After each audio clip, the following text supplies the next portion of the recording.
The Lost Mermaid-Chapter 23. My heart hammered like a drum as I fled, my mind racing frantically. I must sing.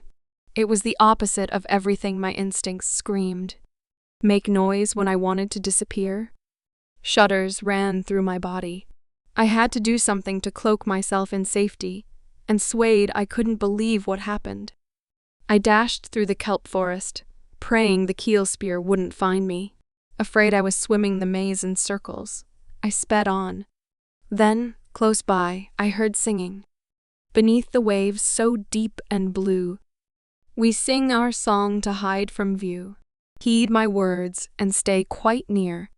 With our melody, thou need not fear. The voices sounded familiar. I turned to see two merman riding dolphins speeding towards me. Zeal. Kieran? I cried. Help! Kieran commanded. Hold on, pulling me onto his dolphin. Wrapping my arms around Kieran's armored body, I heard thrashing in the kelp forest. Oh no! Was the keel spear coming for us? I held on tightly. We scattered a school of fish in 1,000 silvery directions. Finally, they dropped me back safely to the pod, and I slid off the dolphin. Watchful whales shielded us, forming a barrier against potential dangers lurking in the dark waters. These protective creatures were similar in size to the keel spear, but opposite in every way from the fierce predators. Flee to the vessels, Aaron cried. Mermaids and children inside the orbs? The keel spear is coming. Coral, garbed in armor, swam up to me. Come, Julie, into the orb, she said. The warriors shall protect the tribe. Quick, we must away. Bring thy armor to life. How do I make the shield? Tap it 4 times. Quickly, I tapped the necklace 4 times as a breastplate and backplate formed over me. Twisting the earrings, they seamlessly encapsulated my face in a helmet. I hoped I wouldn't need to use my weaponry. Suddenly, the growl echoed again.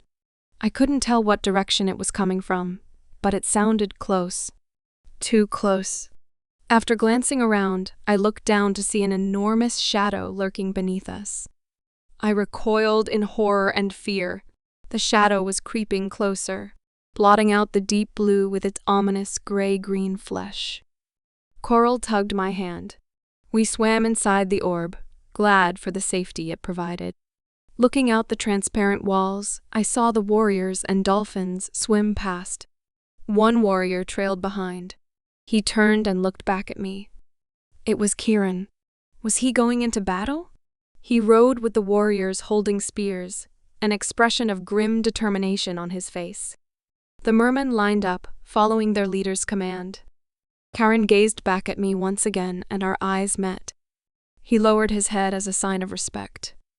I placed my hand over my heart, feeling grateful these mermen were courageous enough to protect us. Kieran was still looking at me. I looked away shyly and took my place with the mermaids. A strange feeling of warmth filled my heart. In this place, I was respected and valued, not a second-class citizen. Here the men knew their roles and fulfilled them valiantly as the protectors, not afraid to sacrifice even their very lives if necessary. A nagging feeling gnawed at me as my dad's face entered my mind. I shoved the thought away. My dad didn't value or respect me. He never protected me. Why should I even give him a second thought? I shook my head to clear him from my mind. Shouts drew my attention. The eerie sound came again. The gray whales pulling the vessels jerked and scattered suddenly. Cold dread settled in my stomach. I froze in shock as the keel spear's spiky tail came out of nowhere, crashing into the side of our orb. I screamed as the vessel ripped open, items inside splintering into shards, exploding outwards. Trying to protect myself, I curled into a ball, avoiding the largest pieces. A shard still grazed me, pain slicing through me as it slashed my right arm. Amid the chaos, warriors unleashed the orbs from each whale, full of merfolk inside. The globes rose to the surface rapidly. 3 whales left the fight, filling their mouths with the spheres. Why were the whales eating the orbs? I then realized what was actually happening. The whales were protecting them, swallowing the colony to get them away from the attack. 3 whales sped away as sharks entered the waters. I held my arm tighter, trying to stop the bleeding, but a trail of scarlet already spilled into the sea, marking a path straight to me. I was fresh bait. I needed to catch up with the pod, but they were nowhere in sight. "Help!" I screamed. I didn't know how to fight, and now I was injured. I would only get eaten or cause problems for the few remaining warriors that were left. At that moment, Coral found me. She wrapped my arm in seaweed, but could not fully stop the bleeding. She said, "We must away." But we need a dolphin for speed. We saw a dolphin and pumped our fins, hoping to get its attention as chaos reigned around us. But it didn't hear our calls. A baby whale let out a shrill cry as it failed to escape the keelspear's jaws, and I scrambled away, horrified. The Greys regrouped at Aaron's command, and the warriors released a rain of arrows on the serpent, unleashed from their armbands. The remaining whales threw themselves against the monster's flesh, pummeling it like battering rams. The keelspear ignored the attacks, seeming all but unperturbed, until the slams of a particularly aggressive whale seemed to shake it from its single-minded gluttony, and it dove deep, taking the baby whale to eat in peace. The whale that had been attacking most fiercely the mother, I finally realized lost her mind, lunging away from the pod's safety to follow the hoggish monster into the abyss. Shivering, I held my arm and watched her go. More sharks began to appear around the edges of the fight, and I clutched at my still bleeding arm. Salt penetrated my wound, stinging my wound. As I looked around for something to better wrap it with, movement in the depths caught my attention. A long, huge shape uncurled in the murk. Sharp, wicked spines stood out on its back. I heard the wet sound of bones crackling as it moved. Another keel spear. There was too much happening. The mermaid stragglers floating in the attack were visible, as were we. We were all targets for the advancing keel spear. I frantically tried to turn invisible, singing, but nothing happened. I needed more mermena, but was out. In terror, I sped away from the monster. The muscles in my body screamed to swim faster as a gigantic head thrust itself forward with shocking speed, coming far too close. It looked like a mix between a slug and a dragon, with slobbering jowls, a broad mouth full of needle-sharp teeth, and 2 terrible, bulging eyes. Huge flippers, jagged and membranous, like the wings of a bat, knocked dolphins aside as it struck at our center, breaking the merman line. I found myself dizzy, lost in the commotion, surrounded by broken orbs and scattered warriors. In front of me, Zeal and Karen ripped off their armbands, which expanded into harpoons. They dove forward as the giant serpent bolted towards us, aiming for its head. I froze as their harpoons pierced its skin. The creature convulsed, flailing its massive body, then spun around to eat them. The serpent's thrashing tail came frighteningly close, within a foot of Kieran and Zeal. Suddenly, a murdrel appeared in front of the keelspear, but was only half visible, clearly terrified. The keelspear's tail curled around her small frame. Kieran lunged forward to grab her hand, but missed. She was catapulted into the fearsome creature's mouth. Her shrieks echoed through the water, only to be abruptly silenced as she vanished from sight. It looked like Karen was the next victim, but Zeal pushed him, propelling him to the side of the creature. He pulled off his spiraled tailband, throwing the other end to Karen. They stretched it tight between them as the monster circled back to attack. The metal wire glistened as the hellion sped forward. Clotheslined by the wire, it sliced off the serpent's front fins. The keelspear recoiled in horror. The sharks perked up at the scent of fresh blood, abandoning their merfolk prey to swarm the monster like ravenous leeches. It beat them off like a horse, whipping away flies with its tail. Stunned, The intoxicated sharks regrouped to stealthily stalk the wounded mammoth. This was crazy. What would stop the keel spear? Karen and Zeal sped to Coral and me, but got sideswiped by sharks. Aiming their harpoons, they shot at the scavengers, spearing one. Seeing a wounded comrade, the sharks attacked their own, enjoying an easy snack. I looked away from the gruesome scene. The beast lunged forward again, this time at a group of warriors. They knocked their arrows but were devoured before they could fire. Cries of agony pierced the sea's heart. Panic seized my lungs and I fought to breathe. Everywhere I looked, I could see the keel spear's writhing body. An object impaled on one of its spikes lay limp and lifeless. The flaps along it glowed in the darkness, flaring out as the monster screeched. Its spines were long and sharp. Although terrified, I knew I must take action. If I didn't do something, who would? Coral, let's fight. What should we do? Her eyes widened with fear as she surveyed the scene. Spirit in the eyes, I replied, my voice steady and resolute. Her face paled as she gave a nod of agreement. It is risky, but it may work.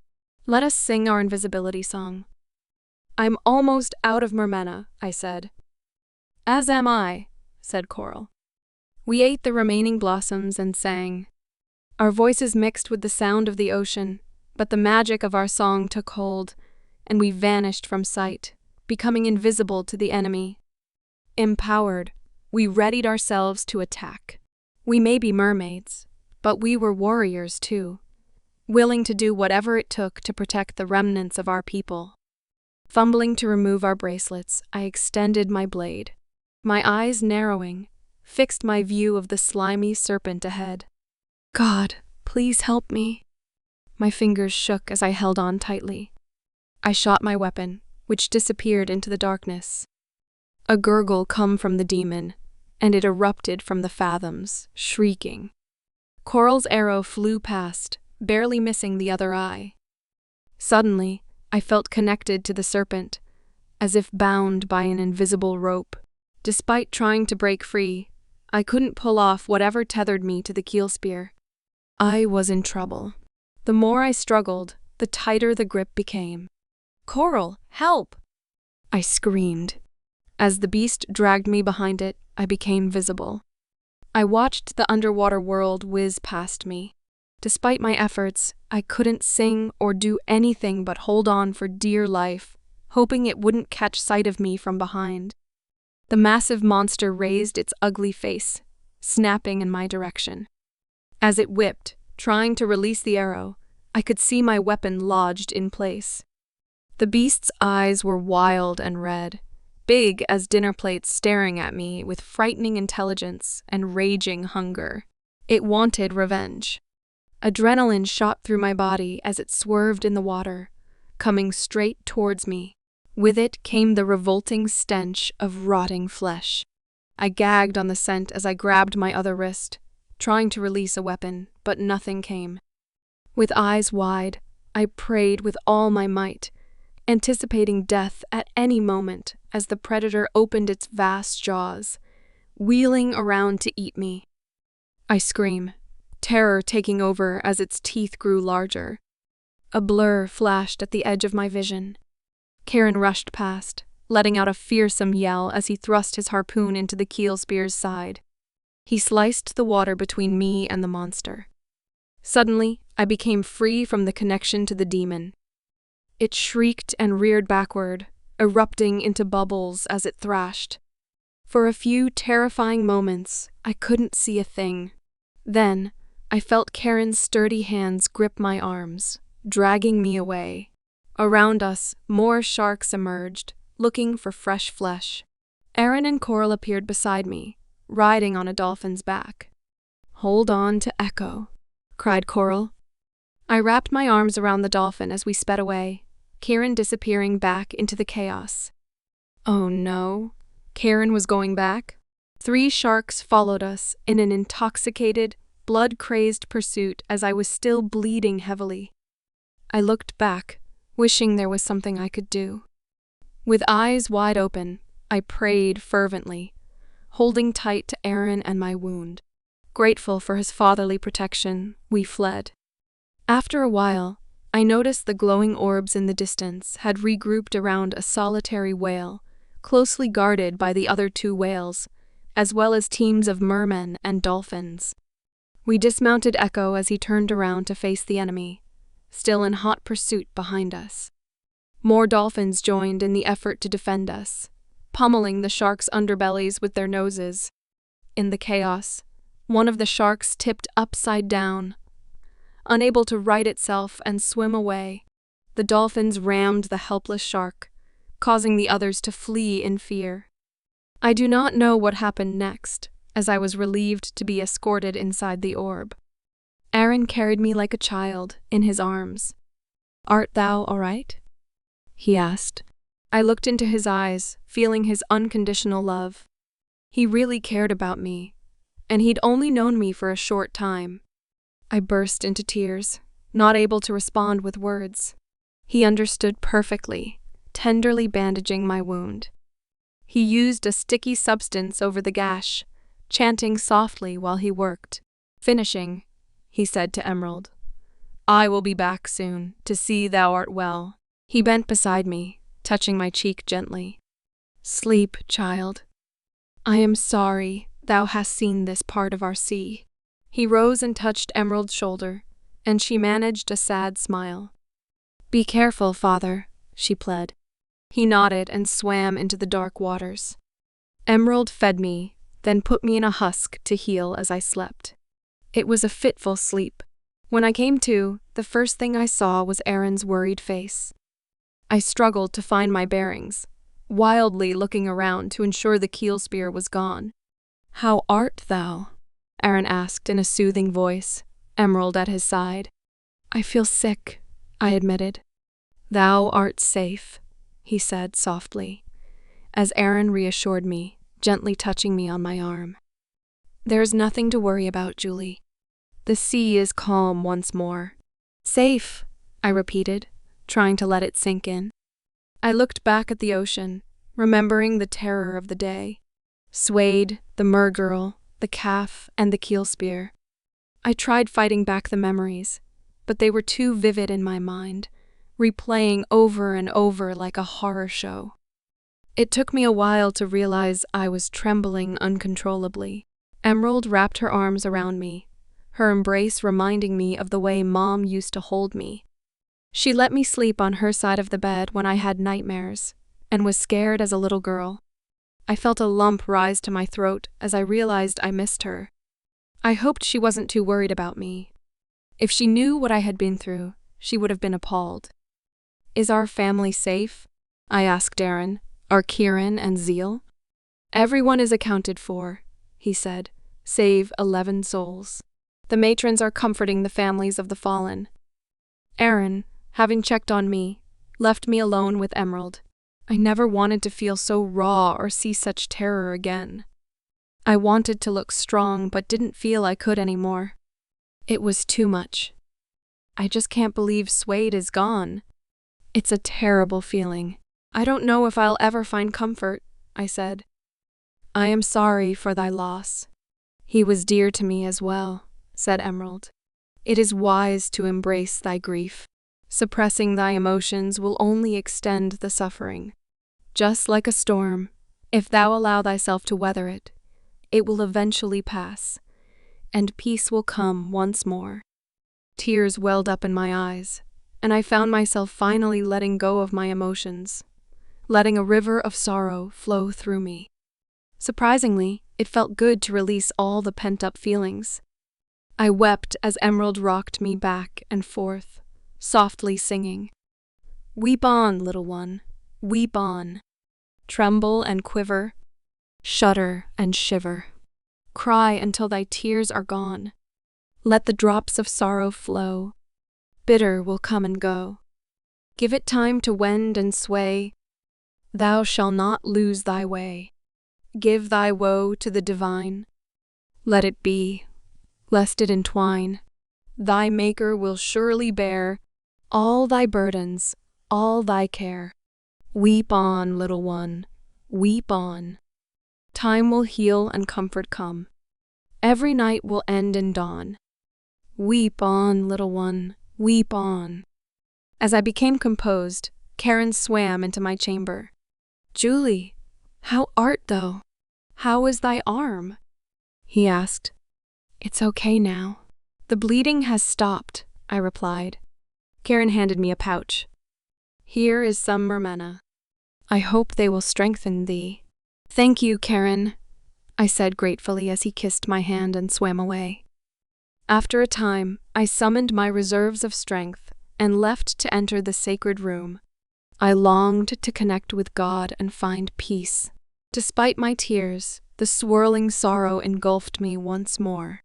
The things I witnessed and went through were unbelievable. How would I ever get over this? It was only a few days ago I had met Swade, and now he was no more. Overwhelmed by grief, I prayed with all the fervor of my heart. Dear Heavenly Father, I'm thankful I'm alive and safe, but I'm heartsick. Swade is gone. Part of me believes I could have done something to keep him from swimming down there, but I was afraid. The keel spear caused so much destruction. Please, oh please, help Swade and others find peace. Bless their families. They are more lost than me. I need to know if I should stay in this world or go back to my family. They don't really care about me there. This life down here is dangerous, but I know who I am and I have a place here. Father, does thou hear me? Does thou see me? Please, God, help me. And then I listened.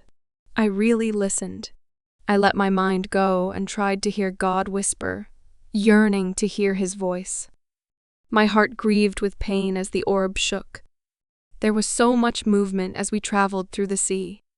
I tried to block it out and listen, but my mind was agitated and I couldn't hear anything. As I began to give up hope, a feeling started to enliven my soul. Slowly, my chest cavity filled with warmth, and I felt a peace that did not make sense enter my heart. I knew God knew I had done all I could. I was flooded with comfort. Words entered my mind. You are my pearl. It was God's words. As I floated in the still water, I felt a tear slide down my face, warm and smooth, unlike any I had ever experienced before. Cupping my hands, I caught it as it fell, marveling. In my hands lay a mermaid tear, smooth and pearlescent in shades of silver blue. Emerald had been right. I cried a mermaid tear. I had a truth of my own to treasure and a connection with my Heavenly Father. Holding my tear, I prayed with gratitude in my heart, thanking the Lord for the comfort, peace, and love I felt. I was God's pearl. I would remember these words and hold them deep within my heart. Getting up, I placed the tear in my necklace and swam to the air chamber. I emerged from the water, wiping my face. Breathing deeply, I felt I could go on. The mermaid world was a place of joy and pain, and although treacherous, I knew who I was, and I belonged. I missed my family, but all I'd ever wanted was here. I felt safe in a different kind of way. I was accepted and treasured. My decision had been made.